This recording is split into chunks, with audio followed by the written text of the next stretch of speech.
He was a man 3,000 soldiers obeyed without question. And for one night, in a stranger's house, he was no one at all. No rank, no name that mattered. Just a soaked traveler seeking shelter from a storm that refused to care who he was. He thought he was hiding his title.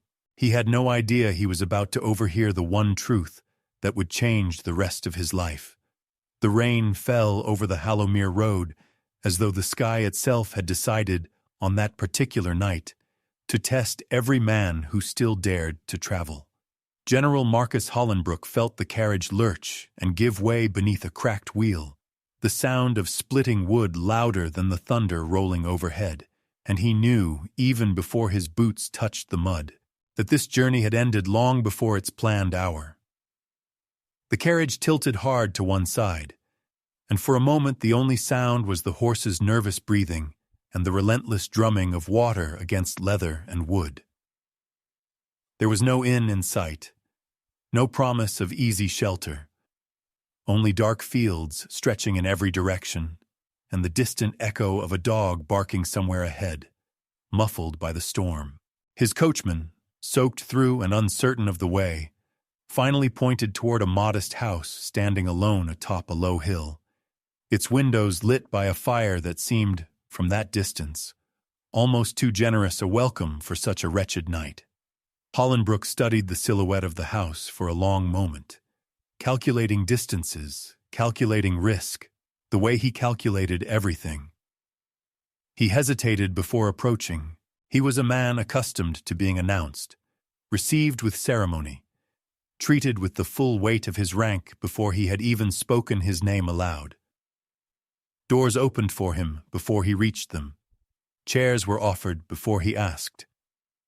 But the storm did not care for rank, and it was simply a soaked, anonymous man, his insignia hidden beneath a dark traveling cloak, who finally lifted his hand and knocked upon that unfamiliar door, rain running down the back of his collar like a verdict already decided. If you love stories where pride gets stripped away before love is ever allowed to begin, stay close. This is exactly the kind of story we tell here. Subscribe now, because what happens in that hallway 3 nights from now will change everything you think you know about both of them. Josiah Wrenfield opened the door with a candle in one hand, and the weary expression of a man who had long ago stopped expecting good news from the road. At the sight of the drenched stranger on his doorstep, he asked none of the questions a more careful man might have asked. He simply stepped back, motioned the man inside, and said that no Christian soul should be left to the storm, general or beggar. It mattered little which. There was no suspicion in his voice, only the plain hospitality of a man who measured people by their need, not their name. The house was small, but it carried the particular comfort of something cared for with attention rather than abandoned to neglect.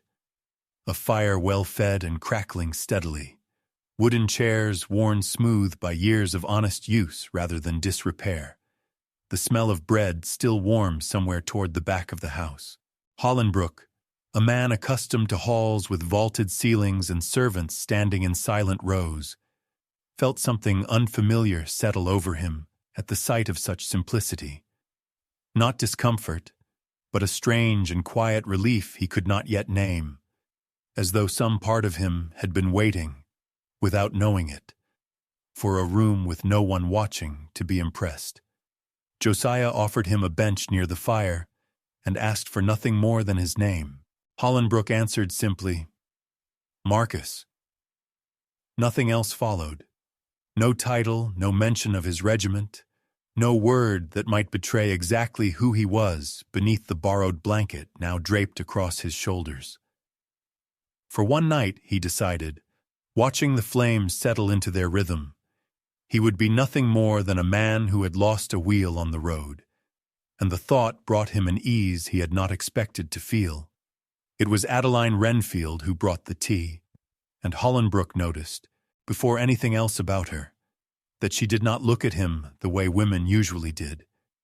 There was no curiosity in her gaze, none of the carefully concealed interest he had long since learned to recognize within seconds of meeting someone new.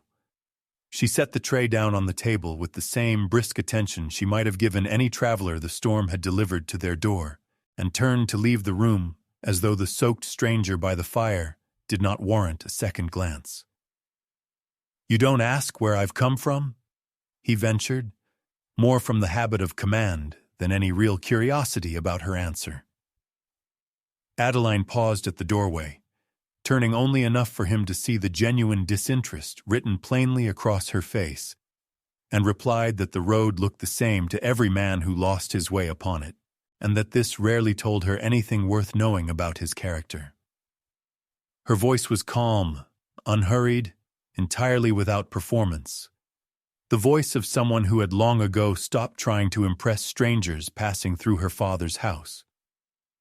Then she left, and Hollinbrook sat by the fire with an unfamiliar and uncomfortable sensation settling in his chest. The sensation, for what felt like the first time in years, of having been entirely, deliberately overlooked. Over dinner, Josiah asked about his occupation, and Hollinbrook found himself constructing half-truths with an ease that surprised him.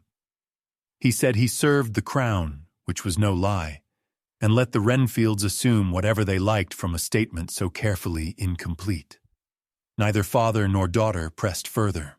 The house seemed to carry little interest in learning more than necessary about a stranger the storm had delivered to their table, and Hollinbrook found himself grateful for a curiosity so modestly sized.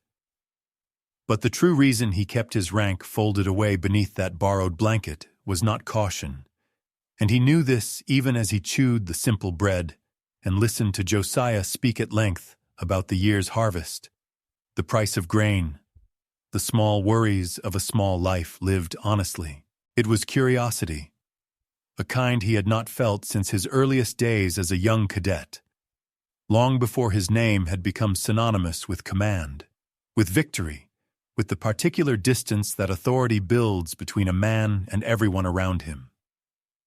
He wanted to know, if only for this single borrowed night, what it might feel like to be regarded without the full weight of everything he had become. And there was something in the polite coldness of that daughter that intrigued him more than any warm reception ever had in years of practiced welcomes. Because, for the first time he could remember, the indifference felt far too genuine to be mere shyness, and he found he could not stop turning the thought over in his mind. As the meal continued, Adaline spoke little, and when she did, it was with the brevity of someone fulfilling a social obligation without any wish to prolong it. At one point, Josiah mentioned, almost in passing, that his daughter held strong opinions about certain men in uniform, and laughed quietly, the way a man laughs at a joke long worn smooth within his own family. Adaline did not laugh. She lowered her eyes to her plate and said, in a voice barely above the crackling of the fire, that she held no opinions about men she would never personally know, only about what their position seemed to do to the way they treated the rest of the world. There was something sharpened in that sentence, something that sounded far more like an old wound than a casual observation, and the room seemed to hold itself slightly still in its wake. Hollinbrook felt the remark pass through him in a way he could not quite explain.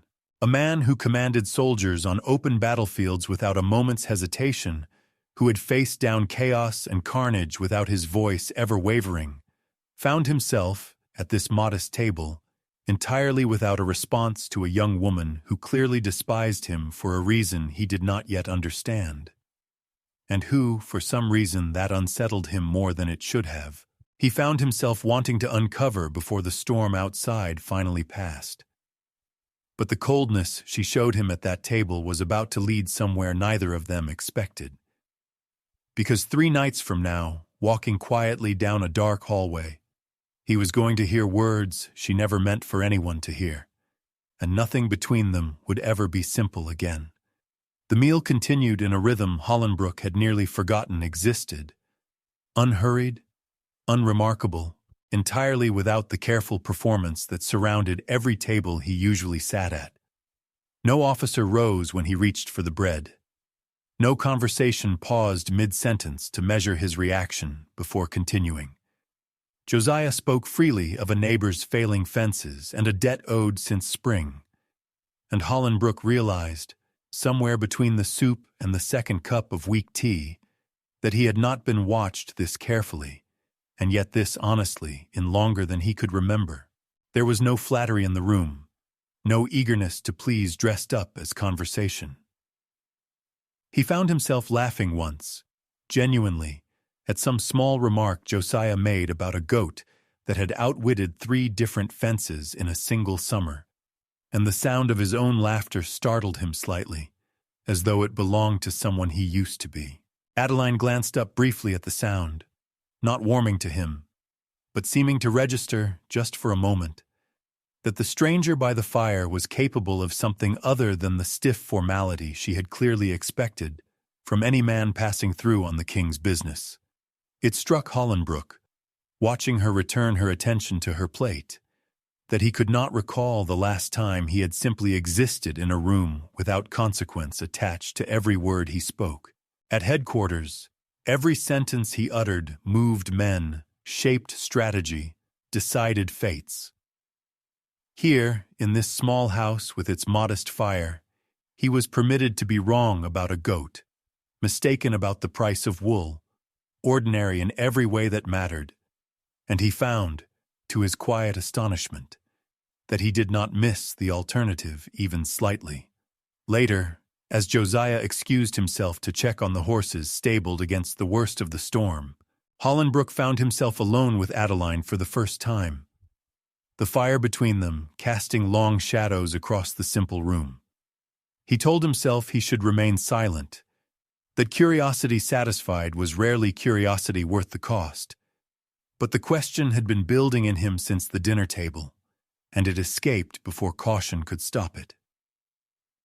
"Forgive me," he said, "but you spoke earlier of men in uniform with such certainty.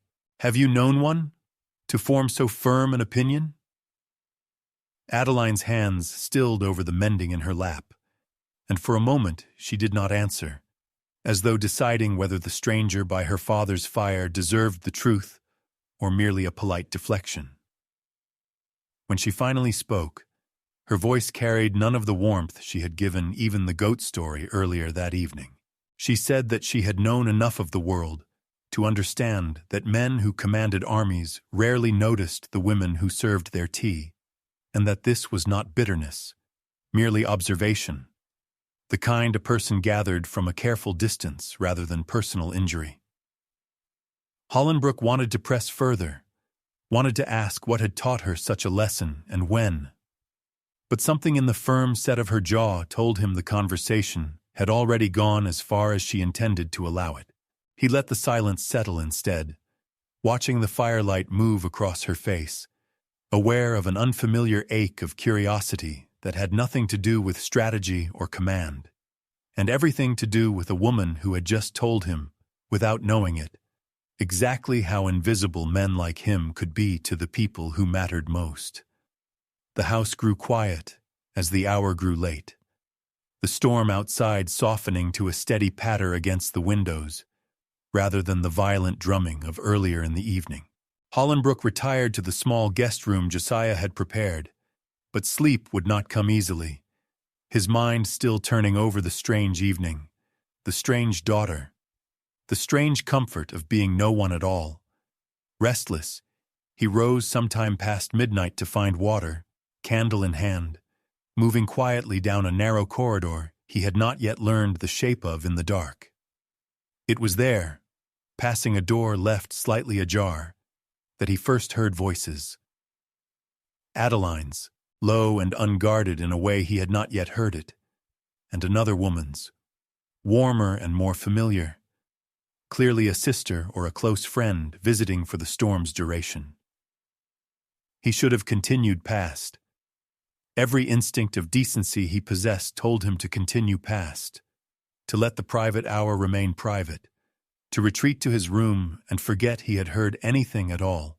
but something in the particular weight of Adaline's voice, something raw and unrehearsed in a way her dinner conversation had never been, rooted him to the floorboards just outside that door. He stood there longer than he should have, candle forgotten in his hand, telling himself with each passing second that he would leave in just a moment more. And with each passing second, finding himself unable to make his feet obey. Through the narrow gap in the door, he heard the other woman, whom Adaline addressed as Tabitha, ask gently and without judgment why Adaline insisted on being so cold toward every man of consequence who crossed her path, as though daring them all to give up on her before she had to risk being disappointed first. The question landed in the quiet hallway, like something Hollinbrook himself might have asked, had he possessed the courage or the right to ask it directly. Adaline's answer came slowly, as though each word had to be pulled up from somewhere she rarely allowed herself to visit. She said that coldness cost her nothing, while hope had already cost her everything once, and she did not intend to spend what remained of her dignity hoping for men who would never look twice at a woman without fortune or name. There was no self-pity in her voice, only a tired, practical honesty that struck Hollinbrook harder than any accusation could have. He realized, standing frozen in that corridor with the candle trembling slightly in his hand, that he was hearing something Adaline Wrenfield had never intended for any stranger's ears, and certainly not for the ears of the very kind of man she was describing. A man whose rank and consequence had taught the world to overlook exactly the kind of quiet, guarded heart, now speaking so plainly on the other side of that door. Tabitha pressed gently further, asking if there was a particular man behind such careful armor, and the silence that followed stretched long enough that Hollinbrook nearly convinced himself the conversation had ended. Then Adaline spoke again, quieter now, almost as though she were confessing to herself rather than to her sister. She said that she had despised, loudly and often, a general she had never properly met, not because of anything he had done to her directly, but because she had watched him from a distance long enough to fall in love with the idea of him, and had decided it was safer, far safer, to let everyone believe she scorned him than to let anyone, including herself, suspect how completely she had not. She said that men like him did not love women like her, and that she would rather be remembered as difficult than be pitied as foolish enough to have hoped otherwise. Hollinbrook felt the words land in his chest with a force no battlefield had ever managed to produce. He stood in that thin, unguarded hallway, a candle burning low in his hand, and understood for the first time that the contempt he had puzzled over all evening had never been contempt at all. It had been the only armor a clever, proud woman had been able to build around a wound she had decided, long before he ever knocked on her father's door, that no one would ever be permitted to see.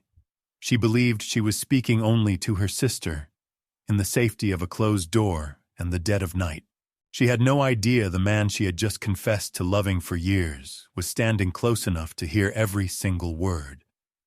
What he chose to do next, whether to walk away and let her secret stay buried, or to let it change him completely, was a decision she would not see coming until it was already too late to stop it. Hollinbrook retreated from the corridor as quietly as he had come, each step deliberate, careful, as though the floorboards themselves might betray what he had just overheard. He returned to the small guest room and sat on the edge of the narrow bed without lighting another candle. The one in his hand long since burned down to a stub he barely noticed cooling between his fingers. For a long while he simply sat there, staring at nothing, turning Adaline's words over and over until they lost the shape of language and became something closer to a wound reopening in his own chest. He had spent years being looked at by women who wanted his name, his title, the security his rank promised, before they had even learned the sound of his voice. He had grown so accustomed to that particular kind of attention that he had stopped expecting anything else from the world, had stopped believing anything else was even possible for a man in his position.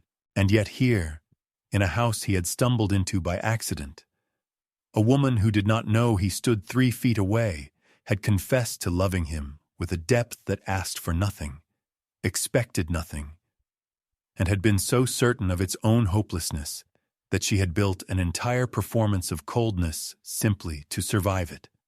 The realization arrived slowly, the way truth often does when a person has spent years protecting themselves from exactly this kind of vulnerability. He had judged her contempt as cruelty, and it had been the opposite of cruelty all along. It had been the careful, exhausting labor of a woman guarding her own heart against a man she believed would never bend down far enough to notice it beating. Hollinbrook lay back against the thin pillow that night, with his uniform still packed away in his trunk, and felt, for the first time in longer than he could measure, entirely unprepared for the morning ahead. If this is the kind of slow-burn confession that keeps you watching until the very last minute, subscribe now. Because what he does with what he heard is far from what either of them expects. Hollinbrook woke before the household stirred. The storm finally spent overnight, leaving behind a pale, washed sky and fields glistening under a thin morning light. He dressed slowly, deliberately, choosing each motion with the kind of care he usually reserved for moments of genuine consequence. Though nothing about his outward circumstances had changed. He was still a stranger named Marcus in a borrowed room. He was still, as far as the household knew, a man of no particular importance who had lost a wheel on a forgotten road. But everything else had shifted irreversibly in the quiet hours of the night. When he descended for breakfast and found Adaline already at the table, pouring tea with the same brisk efficiency as the evening before, he searched her face for some trace of the woman he had heard speaking in the dark, some flicker of vulnerability, some shadow of the confession she did not know had reached him. He found nothing. She offered him bread with the same polite indifference she had shown from the first moment, and the contrast between that careful coldness and the rawness he had overheard struck him with fresh and unexpected force. He realized, watching her move calmly about her morning duties, the depth of discipline such concealment required, the sheer, quiet strength it must take to love someone for years while ensuring that love never once showed itself in daylight. He had commanded soldiers who could not hold their composure under far less pressure than what this woman maintained every single morning at her own father's breakfast table, and the thought left him with a respect for her he had not expected to feel, layered uncomfortably beneath the guilt of his own unintended trespass into her private hour. By mid-morning, the wheelwright Josiah had sent for arrived to assess the carriage, and delivered the news that proper repairs would take at least 2 more days, given the scarcity of suitable wood and the man's other obligations in the village. Hollinbrook, who could easily have summoned a second carriage from the nearest garrison with a single letter bearing his seal, found himself instead expressing polite, measured disappointment at the delay, and saying nothing whatsoever about the alternative available to him.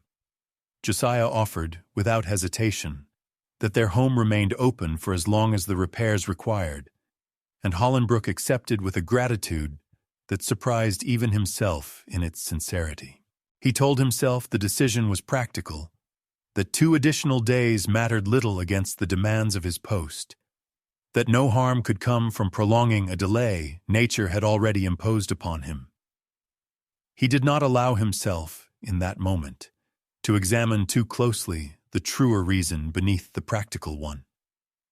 The truth, which he kept folded away as carefully as his rank, was that he was not yet ready to return to a world where Josiah Wrenfield would once again become nothing more than a name attached to a confession he should never have heard.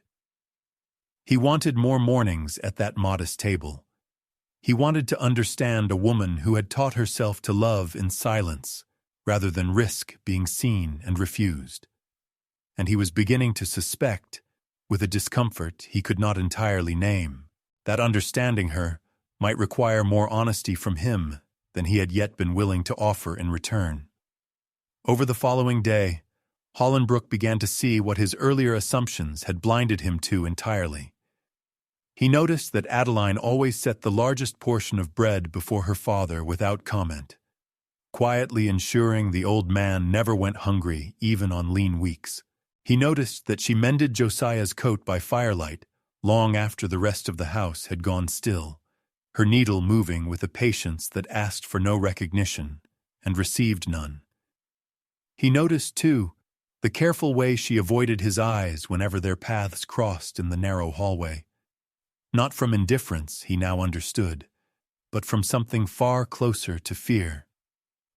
He found himself searching for excuses to remain near her, offering to help carry water from the well, asking Josiah questions about the farm simply to draw Adaline into the conversation, lingering near the kitchen doorway longer than any practical task required.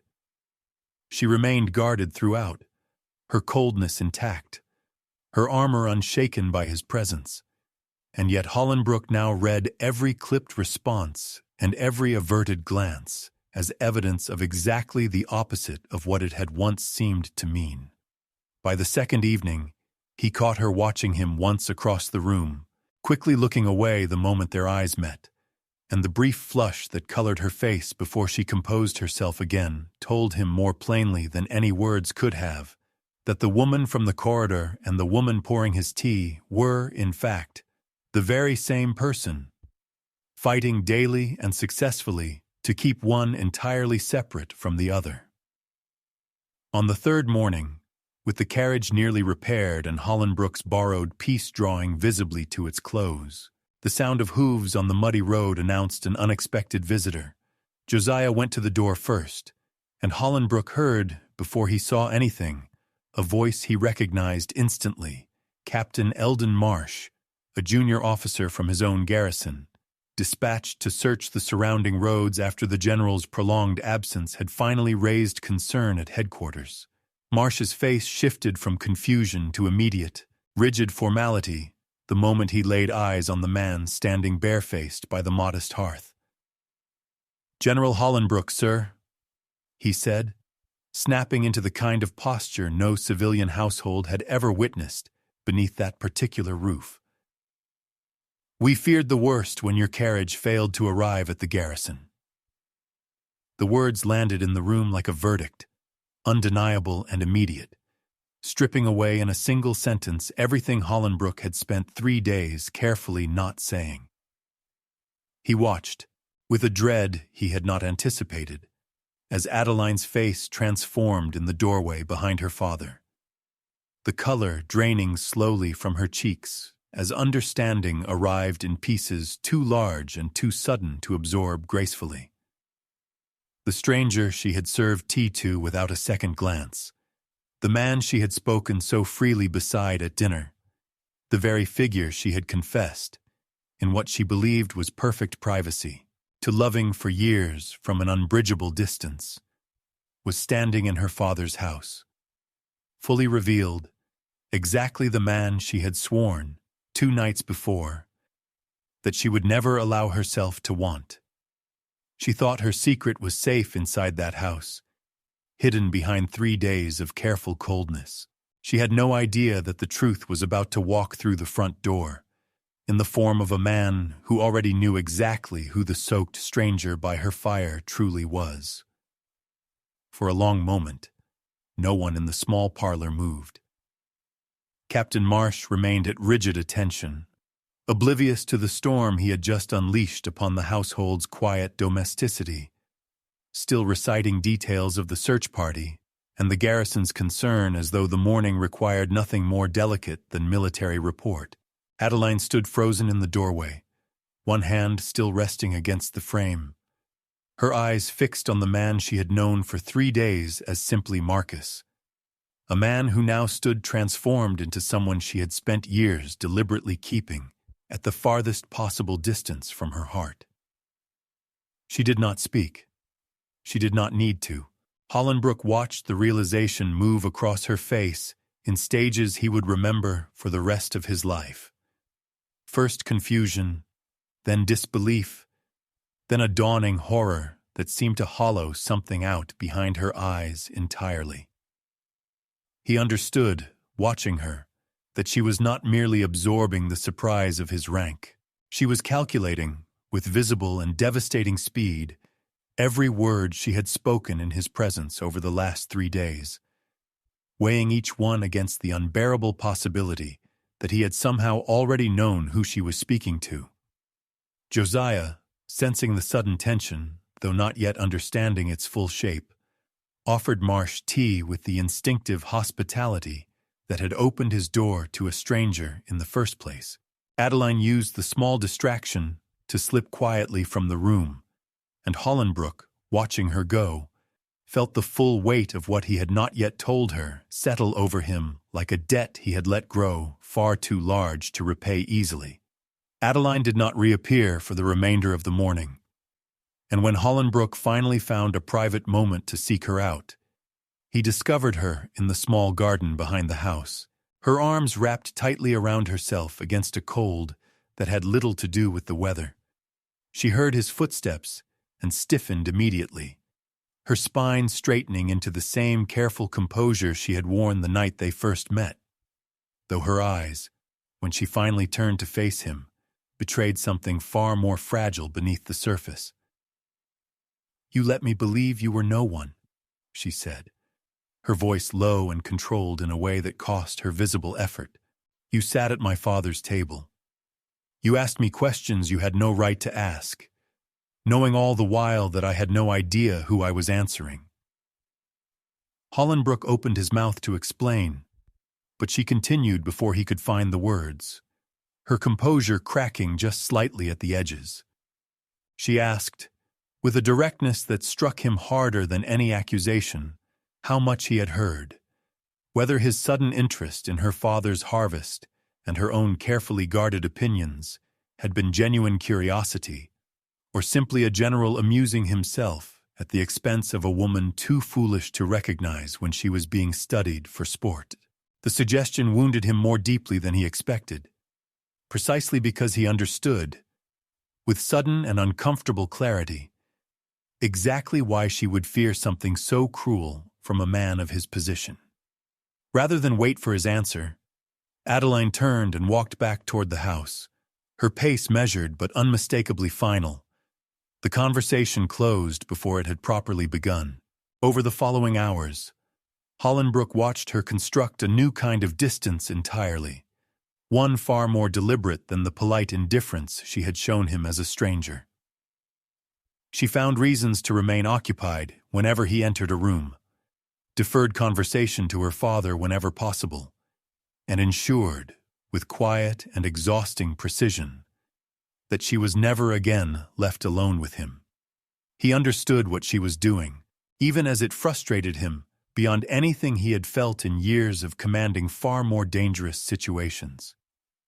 She was not merely embarrassed. She was protecting the only thing she had left to protect.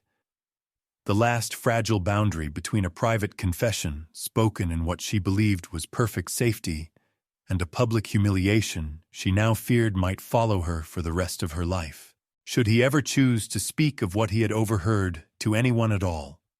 By the second day of her careful avoidance, Hollinbrook recognized that silence, the very weapon he had used so effectively throughout his career to maintain control over difficult situations, was now working entirely against him.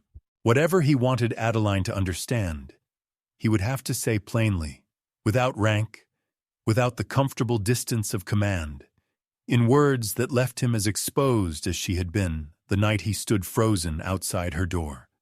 He found her at last in the small garden again, late in the afternoon before his carriage was due to be ready.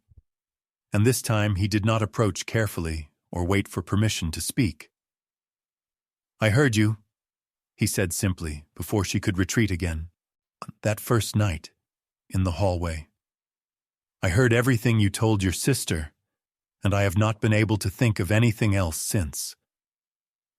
Adaline went very still, the color leaving her face entirely, and Hollinbrook continued before his own courage could fail him as thoroughly as hers appeared to be failing her. He told her that he had not stayed those extra days for the carriage, nor for any obligation to the garrison, but because some unfamiliar and persistent hope had taken root in him the moment he heard her speak of loving a man she believed could never see her clearly. He told her that he had spent years being wanted for his rank, and had nearly forgotten what it might feel like to be wanted, even briefly, for absolutely nothing at all, and that hearing her, by accident, speak so plainly of loving him without expecting anything in return had undone something in him no battlefield ever had. "I am not asking you to forgive me for listening," he said, his voice steadier now, though his hands were not. "I am asking whether what you said in that hallway was true, and whether there is any part of you willing to risk saying it again, this time to my face, knowing exactly who is standing in front of you." Adaline did not answer immediately, and Hollinbrook found he respected the silence rather than fearing it, understanding now precisely how much courage her earlier honesty had required, and how much more this moment was asking of her. When she finally spoke, her voice carried none of the brittle coldness she had used as armor for 3 days, nor the raw vulnerability he had overheard in the dark. It was steadier than both, the voice of a woman who had decided, deliberately and without rushing, exactly what she was willing to risk. She told him that loving him from a careful distance had cost her nothing but private disappointment, easily managed and easily hidden, but loving him openly, as the general everyone in the county would soon learn, had courted her plainly and without secrecy, would cost her everything if he proved no different from every other man of consequence who eventually tired of attention once it was freely given. If he wished to court her, she said, it would be done properly, publicly, without disguise or convenient anonymity. She would not be a secret kept folded away like a name he chose not to mention at dinner. Hollinbrook agreed without hesitation, something in his chest loosening at the simple clarity of her terms. He told her that he had spent 3 days as a man with no rank, and had never felt more like himself, and that he intended to spend considerably longer proving to her, in full view of whoever cared to watch, that what she had confessed in the dark was worth saying again in daylight. 3 months later, the county had grown thoroughly accustomed to the sight of General Marcus Hollinbrook calling openly at the Wrenfield farm, his carriage now properly repaired, and his rank fully and publicly known, yet his manner toward Adaline carrying none of the formality that governed every other corner of his life. He came not as a general extending an honor to a woman beneath his station, but as a man who had been taught, quite by accident, the particular value of being loved without condition before he had ever revealed who he truly was. Their courtship unfolded exactly as Adaline had insisted, openly, without secrecy, weathering the curious glances of neighbors and the occasional sharp word from those who believed a general's attention belonged elsewhere. Adaline never apologized for the coldness she had once shown him, and Hollinbrook never asked her to.